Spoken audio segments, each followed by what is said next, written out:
Okay, what we're looking at is one of the former very dense groves of Torrey pine tree, probably the densest in the reserve. Darren Smith says Torrey Pine State Reserve is already feeling the effects of climate change. He says those now dead Torrey pine trees were ravaged by a bark beetle infestation after the conifers were weakened by years of drought and hot temperatures. Torrey Pines is just one of nearly 300 state parks that need help becoming more resilient to climate change. My identity as a San Diegan is tied into being able to see and visit places like this close to my home, close to the coast. A new report from the California State Parks Foundation says wildfires, drought, and storms are just some of the climate-fueled events putting pressure on the state's natural areas.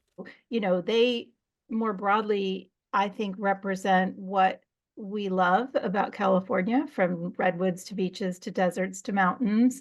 And as such, they're just really important places.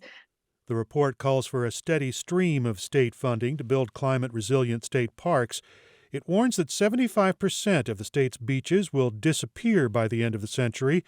The study calls for $50 million a year to implement a sea level rise strategy, additional money for land acquisition, and making parks climate resilient centers, among other things. Even if it's to the tune of 10, 15, $20 million a year, which, yes, to you and I is a lot of money, to the state of California that has, a $93 billion budget, it's not a lot of money. Norton hopes funding for parks will be included in an environmental bond measure being prepared for the November ballot.